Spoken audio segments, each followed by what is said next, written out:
एक महत्त्वाची बातमी, निवडणूक आयुक्तांची उद्या भेट घेणार असं अविनाश जाधव यांनी म्हटलेलं आहे। बिनविरोध निवडीवरून अविनाश जाधव यांची ही प्रतिक्रिया। पत्रव्यवहार करू म्हणजे कोर्टात जायचा मार्ग मोकळा होईल असंही त्यांनी म्हटलंय।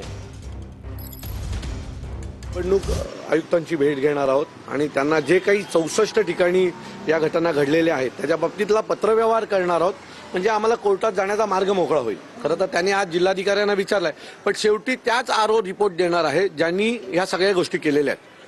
सो तोच जर आरओ पुन्हा रिपोर्ट देणार असेल निवडणूक आयोगाला की नाही सगळं बरोबर झालेलं आहे, तर मला वाटतं काय होणार नाही, यातनं काय होणार नाहीये। सोमवारी आम्ही कोर्टात जाणार आहोत। आज उद्या कोर्ट बंद आहे, सोमवारी आम्ही कोर्टात गेल्याचं तुम्हाला पाहायला मिळेल। तर बिनविरोध निवडीवरून अविनाश जाधव यांची ही प्रतिक्रिया समोर आलेली आहे। एक महत्त्वाची बातमी, 66 बिनविरोध नगरसेवकांविरोधात मनसे आता कोर्टात जाणार आहे। अविनाश जाधव यांनी या संदर्भात माहिती दिलेली आहे। नगरसेवकांविरोधात मनसे कोर्टात जाणार। जे 66 नगरसेवक बिनविरोध निवडून आलेले आहेत त्यांच्या विरोधात आता मनसेकडून कोर्टात जाणार असल्याची भूमिका अविनाश जाधव यांनी बोलून दाखवलेली आहे।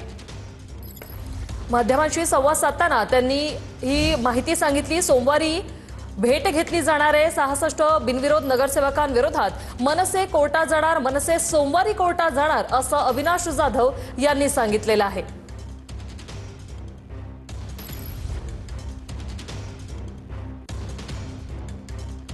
आम्ही उद्या निवडणूक आयुक्तांची भेट घेणार आहोत आणि त्यांना जे काही 64 ठिकाणी या घटना घडलेल्या आहेत त्याच्या बाबतीतला पत्रव्यवहार करणार आहोत म्हणजे आम्हाला कोर्टात जाण्याचा मार्ग मोकळा होईल। खरं तर त्यांनी आज जिल्हाधिकाऱ्यांना विचारलंय, पण शेवटी त्याच आरओ रिपोर्ट देणार आहे ज्यांनी ह्या सगळ्या गोष्टी केलेल्या आहेत। सो तोच जर आरओ पुन्हा रिपोर्ट देणार असेल निवडणूक आयोगाला की नाही सगळं बरोबर झालेलं आहे, तर मला वाटतं काय होणार नाही, यातनं काय होणार नाहीये। सोमवारी आम्ही कोर्टात जाणार आहोत। आज उद्या कोर्ट बंद आहे, सोमवारी आम्ही कोर्टात गेल्याचं तुम्हाला पाहायला मिळेल।